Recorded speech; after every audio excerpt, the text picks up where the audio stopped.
Hello and welcome to IBA and KPMG's joint webinar. My name is Melissa Wybrow, Marketing Manager at IBA. Thank you for joining us today. Looking at the numbers, we have lots of people listening, some of whom may not be familiar with who we are and what we do. So before I introduce the team, let me just introduce IBA very briefly. We strive to maximise opportunities and minimise risk across aviation assets. We do this through our advisory services, our valuations, practical asset management and technical services, as well as providing data intelligence through our platform, IBA IQ. So that's enough about IBA. I'd like to introduce the team. I'm pleased to be joined by Phil Seymour, IBA's Company President, and Brendan Crowley, Director from KPMG Ireland. Welcome to you both. Phil and Brendan are going to be looking at the ABS market and the impact from the current crisis on leasing models. They're going to look at metrics and stress testing, and lastly, looking at maintenance cash flow. If you have any questions, please do ping them over via the questions link on your control panel, and we will look to address them at the end of the session. So let's get started. Phil, I believe you're going to start by introducing Brendan. Yes, thanks very much, Mel, and good afternoon to you if it is your afternoon, or good morning or good evening, wherever you are in the world. So yeah, I'd like to introduce Brendan, and obviously for all of you out there, you're probably fully aware that we're doing this all remotely. So we do have to actually ask for the next slide from time to time, so just bear with us while that loads. But Brendan, could you tell us a little bit about yourself and which bit of KPMG you work for? Sure, thanks very much, Phil. I'm a director in KPMG's consulting group, and we've been fortunate enough to have worked on the vast majority of ABS deals that have come to the market over the last decade. So my team in particular provides model support and stress testing services on the deals. And we also have an operational angle, be that helping clients with their maintenance, helping their clients with pricing and evaluations, etc. So we have a good perspective on the challenges that clients may be facing in this time. 2019 would have been a bumper year for the ABS markets. 2020 is clearly going to be challenged, but we're delighted to share our views and the outlook. And I know some of this is going to cover the macro level, but I think we're also going to get into a lot of detail and touch on some of the asset-specific considerations, and hopefully there'll be some information that is useful for a lot of listeners. Okay, thanks, Brendan. I'll have the next slide, please. These first few slides are just giving an overview of just some of the basic information we're dealing with, and I suppose what Brendan looks at on a day-to-day basis, and then we'll get stuck into some of the detail. As far as the data from these slides, it's extracted from our IBA IQ system, and I do mention this unapologetically, really. Many of you will know that it's awesome. We do have all the ABS deals preloaded, so there's ready access to the aircraft portfolios, including those contentious points that I'll be coming back to a little bit later about base market and soft values.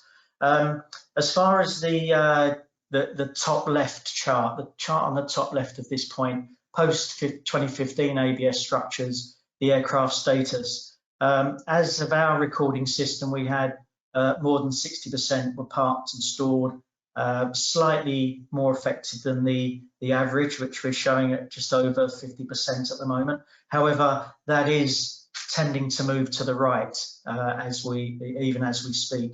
The right-hand chart, it focuses on the more recent ABSs. It's obviously not every ABS. It's the 2019 and 2020 ABS deals, and it's just a quick snapshot in terms of where they sit. The lighter green bar on the right-hand side of each row is showing the active aircraft, and others are parked and stored. There is a subtle difference between parking and storage in our system.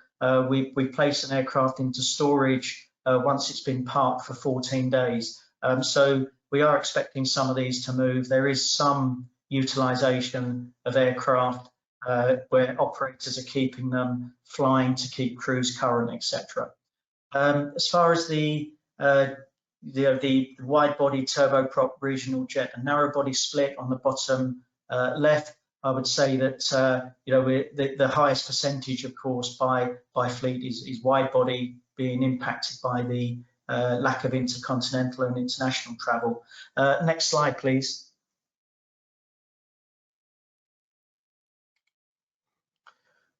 Thank you.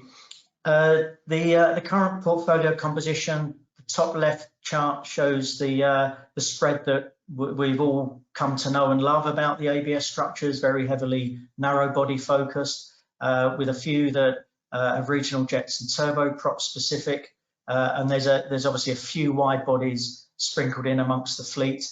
The bottom left chart highlights that position in terms of the overall numbers, close to sort of 350 each of the A320ceos and 737-800s. The A330 is the main feature of the wide body fleet, with around about 80 across the overall post-2015 ABSs. And again, on the right-hand side, this chart shows the 2019-2020 ABSs in terms of their split by aircraft type. There are a couple of specialist ABS transactions that you're probably aware of, the VX Capital Cargo 2017-1, which is purely freighters, and Elix Aviation Capital's Prop 2017-1, which is turboprop related. But overall, these ABS structures are fairly well spread amongst the aircraft types. Next slide, please.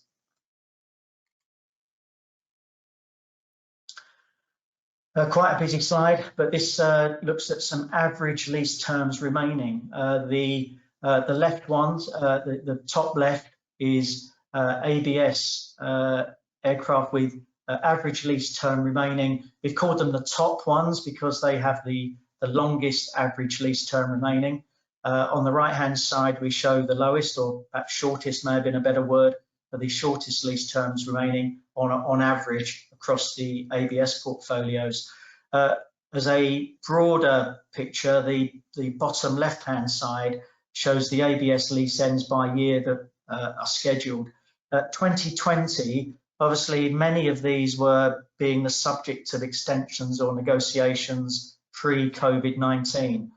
Given the MAX issues and some of the A320 delivery situations, we were seeing several extensions taking place. But as you can see here, there's quite a number of lease ends, particularly if we go out through the next 4 years, including 2020, with over 600 scheduled lease expiries. And obviously key now is how many of those will extend and just how many just won't last that long in any case. So I've painted what seems to be a pretty tough landscape ahead. I mean, Brendan, have you got any views on those, or do you want to get straight into some of the modelling challenges that those create? Yeah, thanks, Phil. I think it's a good backdrop to where this discussion is going to go. You mentioned the 60% down rate for a lot of these aircraft. I guess if you compare that to what an ABS would typically want to stress test, probably two important things to call out there. Number one, a 60% down would be at the very upper end. But more importantly, from an investor and a stakeholder point of view, they would typically expect to see those stresses applied on secondary lease. So there was a lot of sense that the current lease, which was going to be contracted, was more ring-fenced. So that is going to be something new in the environment. And the other piece, I guess, to call out would be from a maintenance point of view. Again, from a stress testing point of view, that wouldn't have been as sole a focus for a lot of stakeholders.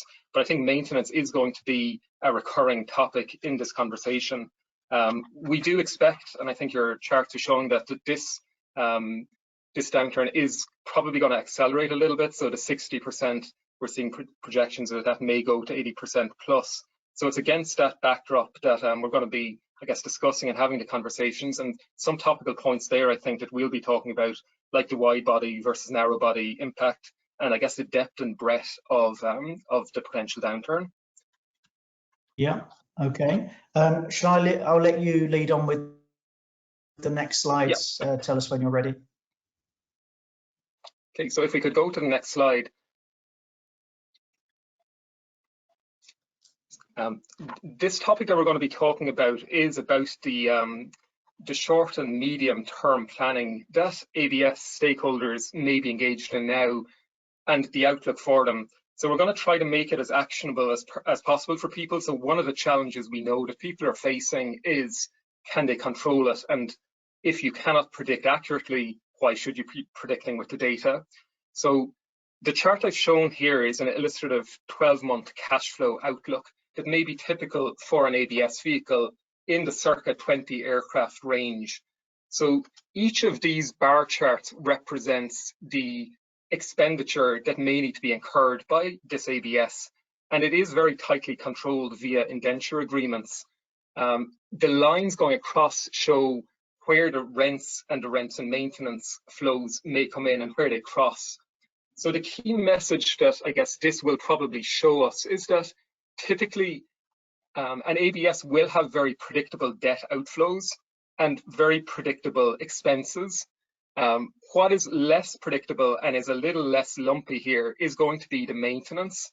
And that is something that is going to be very topical for ABS stakeholders, investors, and servicers. In the medium term and in the very short term, we would expect, based on what we're seeing in the monthly reports that are beginning to emerge for the March collection period, that the rents we're going to see here are going to significantly decrease. So we should expect that these lines are going to drop. The publicly available information will say that we're going to see 2 to 3 month rent deferrals on average, and 80 to 90% of aircrafts are already requesting those and have agreed in a lot of cases. There's going to be a lot of uncertainty also with those maintenance collections, because even if we can agree an arrangement with a airline, if it's not being utilized, those maintenance receipts are in danger, and they do take up potentially 30% of the rentals. Notwithstanding that, based on the projections we've seen in the short term, from a liquidity planning point of view, we would expect that expenses and senior interest can be covered via standard collections and reserve accounts that the ABS vehicle has. So those can be expense reserves and liquidity facilities. So in the short term, again, from a purely liquidity point of view, what an ABS vehicle will want to do is ensure that it avoids what we will call an indenture event of default. And in order to avoid that, it must make sure that it pays up to the senior interest, and it has available funds to do that based on the liquidity facility for 9 months if there is nothing unexpected. We do expect the DSCR ratios that we see in some of these monthly reports coming out to be slightly on the high side because of the 6-month backward-looking nature of these ratios. So we don't expect to see them triggered just yet. But the main point I want to raise here, and the point that we're going to be coming back to later on the call, is that there's going to be limited ability for an ABS vehicle to top up its provision accounts in the short term. So in this example I've given, in months 3 and in months 10, we can see a significant spike in outflows, and that's going to be necessitated by maintenance that will need to be refunded to airlines. We don't see in the short term an ability for vehicles to provide significantly more than they have already set aside. We'll talk about the mechanics of this later, but we would expect that if an airline is going to do maintenance 6 months out from that being refunded to them, a typical ABS will only have set aside 50% of that. So that's going to set the scene for the conversation we're having in terms of A, where are these numbers going to go from a macro level, what are the numbers supporting them, and B, in the short term, how can we avoid those liquidity issues? And we'll try to make it as actionable as possible, Phil. Okay. Yeah, can I just ask you a question on there, Brendan? You've got the purple blocks are showing maintenance expenses. So this is just illustrative, is it, of a typical ABS and how it would be forecasting the maintenance cash going out over the coming year? That's right, Phil. So in a typical ABS deal, the ABS will be responsible for setting aside money to refund airlines for their maintenance. And this is relevant for those airlines that are paying maintenance. In a good environment, that would be regarded as a very positive thing because it's going to reduce the credit risk that investors are exposed to from those airlines. But in a downturn like now, It also opens up the question that those funds need to be refunded to an airline, and if it hasn't been set aside and provided for, they may struggle with that. In the event, like in month 3 here, where not enough money has been set aside for provision of maintenance, we would be able to rely on a liquidity facility to do this, but then that may be at the expense of paying our senior interest, which again would trigger an indenture event of default. So the key message here is that those type of events, we're going to have to monitor them very closely. The 2 big type of events that we're calling out, and that we'll discuss in a bit of detail later, are the maintenance events and the transition costs. And those are where we see the medium-term pain for ABS vehicles. Okay. Yeah, I mean, I can just imagine that these ABS boards are going to be almost having to have weekly calls, because this is something I suppose in normal times would have been left to maybe a monthly or a quarterly call, but it's definitely a changing picture. And just to ask you another question, you've got RRR costs. Is that something to do with a remarketing event? Yeah, typically for these deals, Phil, we would expect to see remarketing costs as we come up to a transition period. And we're going to discuss those, I think, on the next slide in terms of how those currently may be assumed to accrue and whether that's still likely or not. Those costs will still have to be borne by the ABS vehicle and may not have been provided for again. More relevant there as well is going to be the security deposits. So if an airline has security deposits with the ABS, again, that's going to be a big drag in terms of an outflow, and it may or may not be provided for. So typically, an ABS vehicle will start setting aside security deposits up to 12 months in advance, but there's going to be limited ability over the next couple of months to put aside money for those type of events. Okay, thanks. Okay. So if we go to the next slide, what we're going to see is some of the assumptions underpinning these cash flows that people may want to focus on. So I mentioned earlier that from an expenses point of view, there is a lot of certainty over the debt profile on these accounts, and it is very controlled in terms of the indenture with respect to how funds can be distributed. So some of the more qualitative points and subjective assumptions that need to go into projecting any sort of cash flows like this are going to be around transitions. It's going to be around revenue projections after the original contracted lease expires, and it's going to be around the maintenance. So we're going to have a chat through some of these, Phil, and be very interested to hear your views on these. And we're going to try to see if there's data that supports them. So I'll just touch on a few of these points, and then we'll go straight into the kind of question and answer maybe session to see how we could maybe consider these and get some data to back them up. So what we're interested in seeing is whether downtime, like asset and ground time, may change, transition costs may change, asset life and retirements and returns, etc. And whether the geographic spread or where a lessee is based is going to influence this recoverability, and the wide body versus narrow body split. So in order to, I guess, set some context on this, if we go to the next slide, this may help us broach the question of what is going to be a reasonable transition time, what's going to be a likely duration of this downturn. So yes, so Phil, I guess if we try to take the Chinese example as a benchmark, and this may allow us some sort of a lead indicator, I might set the scene and say typically what an ABS will expect is that even if an airline defaults, or if it's a regular transition, it can get that asset back and get it back out on lease within a 1 month, 2 month downtime, and that the costs for those will be, in this scheme of things, relatively minimal. So for a narrow body, it may be 250 to 350K, and for a wide body, maybe 1 million to 1.5 million. Is that likely to continue to be the case, Phil, or what are we seeing with the kind of Chinese data at the moment? There's a couple of things here, Brendan. I think first of all, let's look at this graph in a little bit more detail. The top left side, the park fleet, which grew massively through February. So if we look at the peak of that, which I figure is round about the third week in Feb, 20th of Feb, where there were a total of 600 plus aircraft. There was a little bit of a comeback in utilisation, but that did go back up again. And although we've seen some modest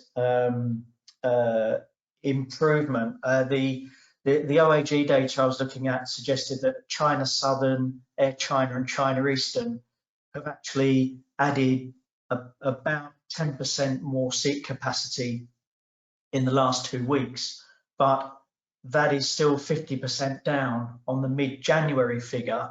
And mid-January there were already a number of aircraft starting to be parked. So I think there's whilst we were hoping to see some green shoots, I'm not sure if we would actually call these green shoots yet. We can see that some aircraft appear to be coming out of the park and storage category, but it's not yet making a significant mark. And then, of course, the question is, at what sort of load factors are those operating? So I can imagine it's not just a case of, well, can we have a payment holiday for 2 or 3 months? I expect that conversation to continue, because the revenues that can be generated with much lower load factors are, of course, going to be significantly different from the pre-COVID-19 business model. So there's this initial period of the payment holiday requests, and then if we look at how that may sort of work into the downtime assumptions, in a situation where we've potentially got so many aircraft coming onto the market, the downtime assumption in an ABS model, or in fact any operating lessor model, just doesn't seem enough in terms of the expectation, and likewise the typical average cost in the past that you've mentioned, 250 to 350 for a narrow body and 1 to 1.5 for a wide body. I mean, those would have been taken over quite large fleets over quite a long period of time. But from modelling going forward, I can see some significant increases on the costs of the maintenance events, which won't be recouped out of either maintenance reserves for the major events or indeed anywhere else. So I can see this being a significant problem as we go forward. Thanks, Phil. Carry on. I guess what I've taken out based on what you've said there is that probably 2 things. Number one, in terms of a forecasting point of view, ABS stakeholders should be anticipating a longer term downturn, and also possibly reevaluating some of those cost assumptions that they've been using. I know you mentioned to me some of the typical costs like storage and insurance that probably haven't gotten a lot of attention from an ABS point of view before, things that any, I'm sure, stakeholder would want to avoid, but that may now come back and be borne by the ABS. And number 2, I think we've got some slides later to talk about what should an ABS or servicer do now to protect itself when it comes time to potentially have a subsequent conversation with the airline in terms of their options. Because like we said, it seems like a 2 to 3 month payment holiday for the time being is the most prevalent in the industry, but it may just not be enough. So happy to go to the next slide. And I think the next slide we're going to talk about the revenue rates. Yeah. Yeah, now these, there's actually a series of 4 slides coming up, which I could spend all day talking about, because it's lease rates and market values and base values. That in itself is a whole webinar. But I think for the purpose of this, I just want everybody to focus on the middle chart for now, which tracks the lease rate for typically what was a 1998 build 737-800 or 320, and just tracking how those lease rates performed in the downturn. I know we're in a downturn like no other. However, the 9/11 and then into the SARS period does actually give us something to look back on to see if there's anything that we can use when we're being asked what we think will be happening going forward. Appraisers generally are criticised if we come out with guesses that are then portrayed as fact. So at the moment, and I think there are some other ISTAT appraisers on this call, it is basically an appraiser issue at the moment is what to call and when to call it. We are taking a fairly conservative view that we're going to use our historical data as the sort of preset for that. Let's just, you may not be able to see a lot of the detail here, but in broad terms, and I know broad terms are very dangerous, but if we were looking at a typical rental for a new build aircraft around that time, they were, above the 300,000 a month rental. And as we approached, as we got into 2001, there was already some stress in the market pre 9/11 in any case, but that shock was then followed by SARS. So in general terms, we saw 300,000 a month lease rental for that age of aircraft actually dropped down to the low 200s. There was then a slow but sure recovery as we went into the following years. And I suppose as far as then when we got into the post sort of global financial crisis period, there was a more gradual reduction in lease rates. But that's really stating the obvious, because we do know that the older the aircraft is, the lower the lease rate when it comes up for renewal. So I don't think there's any particular shocks there. This was really just to highlight how the lease rates in the market did drop and what we could possibly expect to see going forward. So we'll go into the next slide, please. And Phil, the one interesting thing that I thought when you shared that slide with me earlier was the fact that there is an upward trajectory in some of those lease rate factors, and we'll see how that compares with the valuations here. But I guess that upturn does suggest that once the market stabilizes a little bit, it may incentivize some shorter lease durations if people think that this is a temporary downturn that is going to recover. So typically at the moment, we'd obviously see in the region of 5 to 6 year lease terms, but potentially that may change some of the behavior we see. And interested to see, I guess, how the lease rates will compare to valuations. Yeah, and that does bring out an important point. I mean, it is what I would call sort of basic operating lessor strategy in a downturn is, keep the aircraft flying.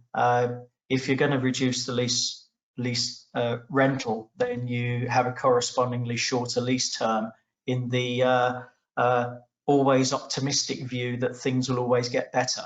So we do expect that to be something that happens. We do expect to see lease rates drop, but we also expect to see some sort of shorter lease periods.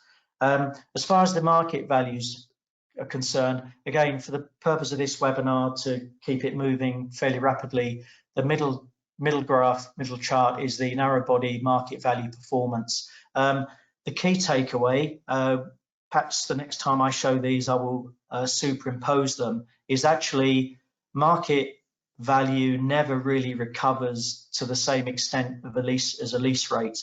But of course, there is maybe that is a statement. These are, after all, depreciating assets. So we're not saying that sort of on a constant age basis that the market value would get back to base, but it is always it's shown in the past that the lease rate is more volatile and more representative of the market situation, and it takes a while before those are reflected into what we would call proper market value assessments. So we have seen in the press over the last couple of months sort of some interesting announcements about sale leasebacks, and of course assessing the value that is used for those is obviously a source of long negotiations, but it does also bring up this whole concept of the long-term nature of the industry. These are high-cost capital assets which do need a mentality of long-term economic value. So I think normally the players involved here, the operating lessors, the servicer of these portfolios, will still be taking a long-term view, even though we're in the midst of something quite exceptional. I better have the next slide before I get bogged down on a lot of valuation aspects. Okay, this one here, again, quite a busy chart. This is the top left is looking at a new aircraft, 0-year constant age profile. The right-hand side shows a 10-year constant age profile. This really reinforces the previous chart we saw with respect to the lease rates, and gives a bit more of a close-up view of what's happening there. We have also superimposed on the green line, that is the 5-year swap rates, to show some element of correlation between lease rates and interest rates.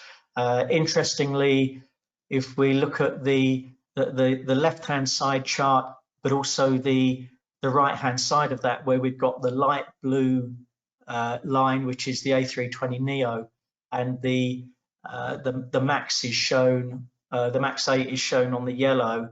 That was showing that already there was considerable downward pressure on the lease rates, partly due to reducing interest rate, but probably more due because of the competition within the market and the availability of, how can I put it, very low lease rate factors were being reported as some new lessors were trying to gain market share.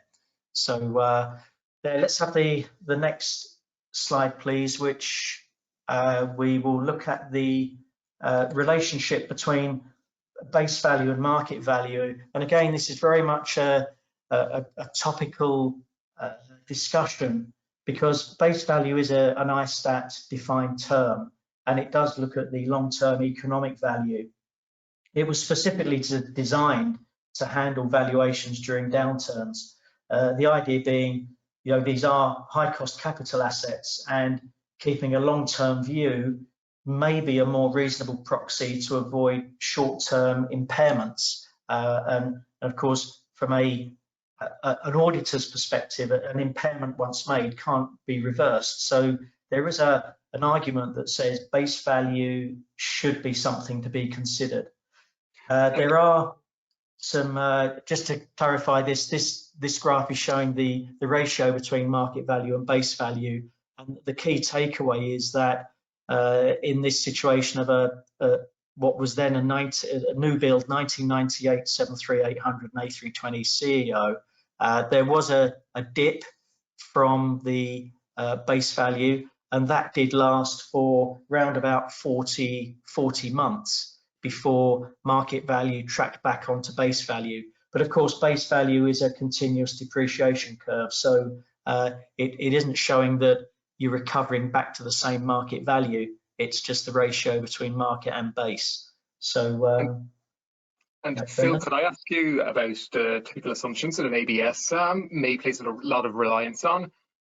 So over the last number of years, how valuations would be determined would be to take your average of 3 appraisers' half-life base value and overlay an absolute figure representing a maintenance adjustment to, I guess, try to predict from a desktop point of view the wear and tear on that aircraft. In the current environment, is half-life still a good proxy, or should people look at current market values? And number 2, in terms of that maintenance adjustment, it's applied to a to a valuation. How in sync is that with your underlying methodologies? So it is an absolute amount. Has it got some assumptions in there in terms of the valuations of the aircraft also implicit in that?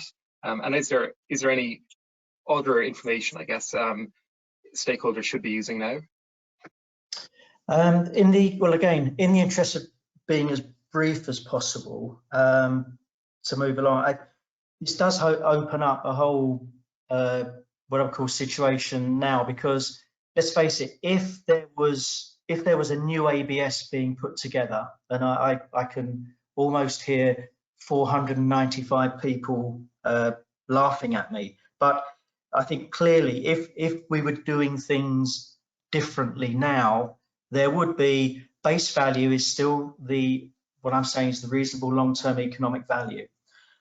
What sort of market value would we put on? That is the conundrum we face. So I think in terms of, an investor, an ABS board looking at this, it's important to have that longer term view. However, we are in unprecedented times, and we can't just put sort of head in the sand and use base value, because if you're dealing with a situation where an aircraft is coming back early, then having what I call a reasonable view of market value is something that's going to have to be assessed. But of course, that then really becomes a distress value. If you're having to deal with something and you're giving yourself a time constraint of, let's say, we've got to sell this within 3 to 6 months, you immediately become a distressed seller. So it's a very dangerous situation to be in when initially you've invested in a vehicle which has got long-term view of the market, and then you're dealing with very short-term situations. And there is also an issue that I would say several of the appraisers have had with this concept of an average of 3, plus then getting a different entity to overlay the maintenance cost or the maintenance cash profile. It's something we've been concerned about, because it's the concept of somebody taking our value and then adding a number of which that number is not something we've been party to. So there is a sort of a philosophical issue in any case, but given the COVID-19 situation, I think it just exacerbates how difficult this will be to model going forward.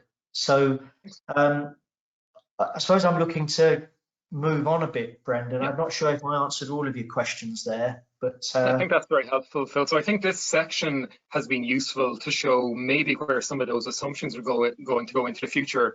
We're going to move on to the next slide now, which is a little bit different of a section. So we're going to try to get a bit more hands-on with a typical ABS or a leasing kind of environment in general, and look at what sort of watch metrics, what sort of stress testing people should be paying attention to, and what practical measures they can take.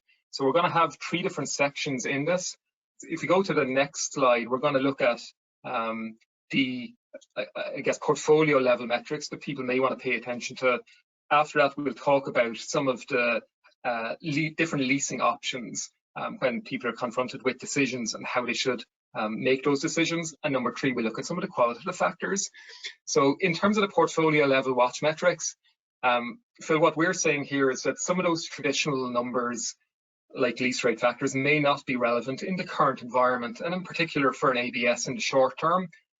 It's going to probably focus on 3 different areas. It's going to focus on liquidity, it's going to focus on credit risk, and it's going to focus on where is its long-term value being created from. So if I take liquidity in the first instance, I alluded to earlier that liquidity is going to be a key concern for an ABS vehicle in the short term. And the reason for that is because its options are more limited than a traditional lessor or a traditional airline in terms of the support it can receive and how it can use its cash. So it is very tightly controlled by the indenture documents in this regard. So some of the more different, I guess, watch metrics we're putting up here are, number 1, from a liquidity point of view, we're saying that all ABS vehicles should be very aware of their reserve account funding and perform an assessment of that. I've included an extract here that would be typical of what you might see in a monthly report. And again, at this time of the month, we are seeing a lot of these monthly reports coming out from ABS vehicles. And what the table I've shown on the top right, Phil, is showing is the outlook that this vehicle expects in terms of its exposure to maintenance expenses over the next 12 months. So in this example, we have an ABS vehicle that expects to have to refund 5 million 6 months down the line, and another 6 million 8 months down the line, for a total of 11 million outflows over the next 12 calendar months. How this will operate is that ABS will need to set aside money for that. So it's been collecting reserves from those lessees who have paid reserves, and they will now want their money back when it comes time to do that. The two middle columns show their target funding levels at both a junior and a senior level. And this would be a typical structure that we would see in the majority of the ABS deals. The numbers are going to change, but the mechanics will remain the same. What we'd be saying here is that investors and stakeholders should be very aware of this, look at it and see how much is currently set aside here. So in this case, what this vehicle should have set aside is 4.3 million versus a exposure of 11 million. So I've taken a look, Phil, at some of the recent reports coming out, and there are already shortfalls appearing in these accounts. And in the short and medium term, there will struggle to, I guess, fund this shortfall. So if you look at this over the next year, like, there is a good shortfall there. It needs to be recovered. And if this can't be, set aside through the receipt of rentals, it will have to be funded from existing liquidity facility reserves, etc. And that could place in jeopardy the ABS vehicle's ability to withstand an indenture event of default. The main, I guess, talking point we would say here is, number one, be aware of this, and number two, clients will need to actively engage on these maintenance fronts to come to an agreement with how this is going to take place. And that will feed into some of the negotiations that are taking place. As you mentioned, Phil, the 2 to 3 month kind of rent holidays that we're seeing, they're not going to last a long period of time, and we do expect there's going to be further conversations happening then. So proactive engagement here is going to be critical. If from a liquidity point of view, we also expect that ABS vehicles will be keeping an eye on their cash burn rate. So in the absence of anything around maintenance or security deposits, what is their cash burn looking like? What are their liquidity facilities looking like? And in particular, then, it's the upcoming transactions. So you showed some interesting slides at the start about the volume of leases coming for expiry in 2020 and 2021. And again, that information is publicly available in the monthly reports and needs to be monitored with plans put in place. We would see the medium-term potential here for a default as being related to these events. We don't see the very short-term defaults arising due to the liquidity facility. Beyond that, Phil, I guess there's a credit risk situation. So in terms of trying to assess that credit risk, I know a lot of departments are busy at the moment. The things that we'd be expecting people to look at, again, are the security deposit reserves, their exposure to end of lease payments, exposure to letters of credit or unfunded maintenance, and general considerations about the route planning that they expect from the airlines. And without good interaction here, this can be, I guess, a real medium-term challenge. Longer term, we do expect that people will focus more on the value accretion or depreciation side. So the question is going to come whether we can generate enough revenue from these assets to cover both our funding costs and depreciation we expect to see over the short term.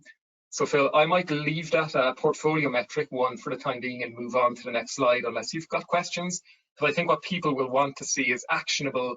What are their options going to be when it comes time to have another conversation potentially between an airline and a lessor and a servicer.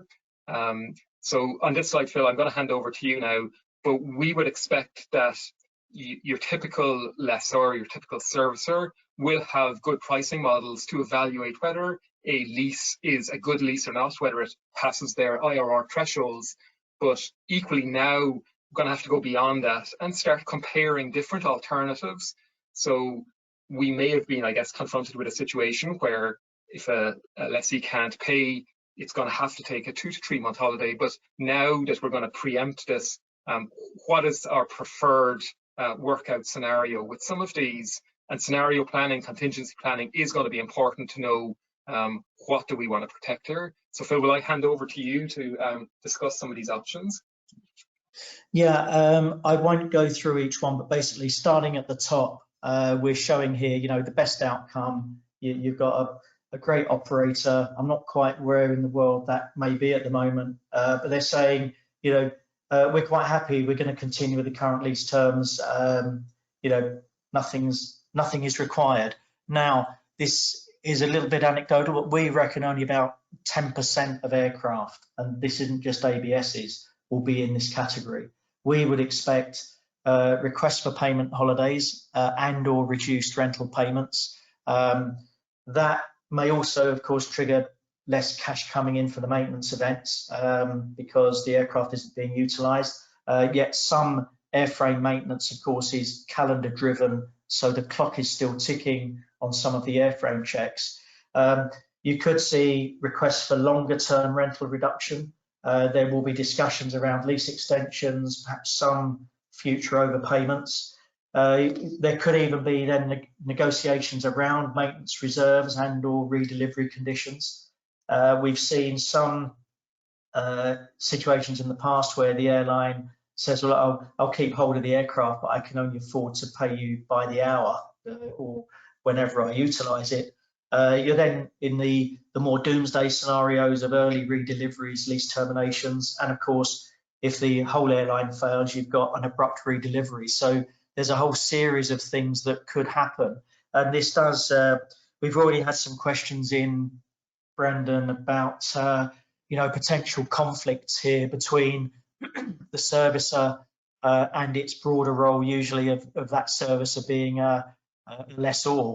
And if it has, you know, maybe 10 aircraft and there's 2 in a particular ABS, how those negotiations will take place and how the ABS board and investors can you know, attempt to get some, you know, view on, are they being offered the best option by the servicer. So it does bring into play a whole series of other issues here. I think we itemize those on the next slide, actually, Brendan, the qualitative items. Yeah, so if we go to the next slide, I guess what I think you're suggesting there, Phil, is that there is going to be a level of asset level planning required here where people do take the next, you know, if it's a month or if it's 2 months, to figure out what their best case scenario is when dealing with this airline. And likewise, that's going to be a two-way conversation, but there isn't just going to be one size fits all anymore. You mentioned a lot of negotiation points there, including potentially which asset do we want to focus on if there's multiple assets. Number 2, is it going to be rental holidays? Are we going to focus on some of the security side, like the maintenance? Are we going to look at some letters of credit? Are we going to factor in some extension assumptions, you know, and use that as leverage as well? So a lot of different options available, and those will need to be starting to get on the table now, Phil, and ensuring that there's a good dialogue between all the parties. As you mentioned, I guess ABS vehicles traditionally have, you know, there is a board of directors there, but it is minimal staff. There is reliance on outsourcing, and it's to ensure that there is that good flow of information. Okay, we'll go on to the next slide. I'm going to run through these fairly quickly. We're looking at the maintenance cash flows and things that come in generally. The next slide as well, please. This particular slide, I mean, this is very simple, very illustrative, typical costs and timing of maintenance events that will come during the lease and the typical costs of those. This reflects a typical narrow body. Let's focus here on the large peaks, a couple of engine restorations, and for the simplistic view here, an illustrative view, we're assuming that the engine LLP replacements take place at the same time. So this would be a significant spend. If this is on the horizon, you've potentially got $16 million of maintenance events that could take place within a 6-month period. Obviously, some of the smaller airframe checks, there's still some significant maintenance spend. The next slide, please.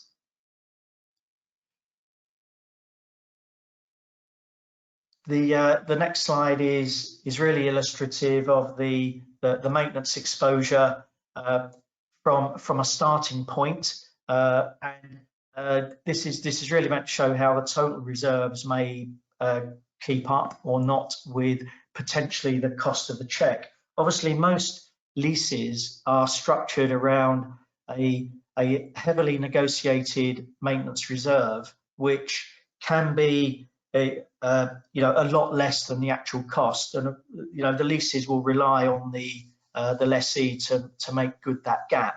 So perhaps there's never a 100% coverage of the maintenance cost. And here, this does show though how the funds can build up over time. Of course, there is a question with the ABS structures that they don't always have access to the cash from day one of the lease. It may well not be accessible to the ABS, and yet the lessee would be expecting to be having full access to what's been accrued from day one. So I think that raises a potential issue.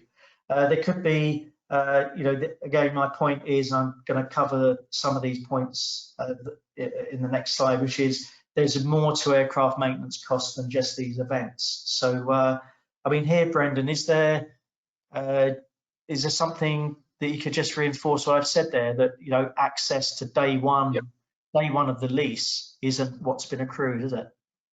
Yeah, I guess, Phil, it's going to be a double-edged sword for a lot of these ABS vehicles, whereas number one, traditionally the obtaining a maintenance reserve payer would be seen as a good thing because it gives you good credit protection. But on the downside to that now, that will turn into a liability that needs to be refunded. The stat, I guess, that I would kind of throw out there as a general term is that 6 months prior to having to refund these expenses, an ABS vehicle may have only set aside 50% of that cash flow. And these kind of figures are readily available from the monthly reports that are produced. So that is something that people should be laser focused on. And you've seen from your earlier slide that these refunds aren't going to be insignificant, in particular if we're assuming that there's going to be rental holidays, for the next couple of months. The ability to fund that is going to be severely limited. On the flip side, for those airlines who haven't been providing maintenance payers and you are relying on their credit profile or letter of credit, there becomes, I guess, another challenge, which is that airline incentivized to trigger an early termination option? There's just more leverage there. So challenges around maintenance, Phil, on both sides, I think. Thanks, Brendan. Now, having, say, not painted a particularly pretty story, the next slide shows that over and above the situation of payment holidays, getting an aircraft back is really the last thing that we would ever recommend. And I think there are going to be significant costs which may not have been modelled or fully assessed during the ABS or by many operating lease models. We're not criticising here. We're just saying we could never have modelled something as drastic as we've seen. But here's a list of some of the additional things that may happen if you have to get that aircraft back. The ferry flights, a maintenance release. You have the added issue of where are the titled engines, organising titled engines to be swapped back onto the correct airframe. The redelivery process itself. Obviously, at the moment, we're in a stage of the world being in lockdown, so that physical process of collecting an aircraft collecting the records is really going to be under pressure in any case, which is why we're really in this state or no man's land at the moment. There's the cost of insurance, the preparation for storage. There could be regulatory liaison to organise an export C of A if the aircraft is changing from one jurisdiction to another. Engines could be in the shop as well, that would need some discussions over rebuilding those. Collation of the records is obviously something that would need to be take place, and it would need to be put into what we would call a redelivery condition. Collecting records is one thing, but of course any prospect of placing that aircraft with another lessee is going to rely on the accuracy and updatedness of those records. The aircraft will need ongoing continuous airworthiness management, and at some point you're going to have to perform maintenance tasks and any work such as airworthiness directives that are falling due, to get that aircraft moving on. And the dreaded R word, reconfiguration, is something that always really creates probably the longest aspect of downtime and the highest cost, because it's not just a case of the physical cost, but it's waiting for the modifications to come through and access to some of the materials. So, this is all over and above what has been accrued during the process of the ABS. So it does really highlight the amount of work that is going to be required to properly assess each one of these aircraft within the ABS. So we are coming up very close to the hour. Brendan, do you want to run through the summary slide? Yeah, please. So if we could go to the next slide, we might just summarize the key talking points from the call today. So I guess stating the obvious, but rent and maintenance receipts, we do see continuing to be coming under pressure throughout 2020. I think the latest estimates we're seeing is that the projections from various organizations are going to be that passenger capacity is going to be at 50% into 2021. So people should be planning for a longer term horizon, maybe rather than the currently focused on with the short term rent restructurings. Number two, there is opportunities here. So stakeholders need to identify, plan for and mitigate the non-scheduled events, including maintenance and transitions. Both parties to these transactions, Phil, are gonna want the optimal solution. So it's in everyone's best interest to engage here and figure out what works best for the long-term relationship here. So we mentioned maintenance, maybe some of those airlines, have changed their plans. We need to get sight of that and engage to see what they are. In terms of the events of default facing an ABS, we see in the medium term the most likely cause of this being a mismatch between the maintenance outflows and what is being provided to date. And an event of default does very much tie the hands then of an ABS vehicle, and it will probably turn the tap off even for B note holders, which would regard themselves as very senior holders. But until the A note holders will get back their funds, the B note holders may be in trouble if that happens. In terms of the severity of this downturn, Phil, I think you're probably going to be focusing on some of the Chinese data for a little while, but at the moment we're not seeing those positive leading indicators coming yet. Probably consistent with what we're seeing from some of the from the US and the European airlines as well, which is talking about June onwards as the best case. And what we are saying is active lessee management required to manage beyond this. I think it's beyond the 3-month horizon is where we got to start engaging now. But message we want to give, also is that there are a lot of options there because we're dealing with big figures and subjective and items that can move like maintenance. There's an ability there to engage, having the data important, and being able to tee up your processes now, kind of to evaluate your options, is going to be really important there, Phil. Yeah, I think we've had nearly 20 questions, and unfortunately we haven't really got the time to do that. But we will get back to all of you who've asked questions. But I do think, yeah, we are in the midst of something very unusual. So it's a case of keeping close. I imagine this won't be the last time we're talking about this subject. Mel, I'll hand back to you for closing the webinar, if that's okay. Thank you, Phil. Yes, I think just really to say thank you to Brendan, thank you to yourself. Some really interesting, useful content there. Just to remind people that we have used data from our data intelligence platform, IBA KPMG. If you haven't had a look at the system yet, we are offering free trials for which you can register through our website. If you want to have a look, please do get in touch. That just leaves me to say thank you again to Phil and Brendan and to yourselves for attending today's session. You will receive a follow-up email tomorrow with a link to view the recording and the slide deck. So on behalf of IBA, Phil, Brendan and myself, thank you for joining. Goodbye.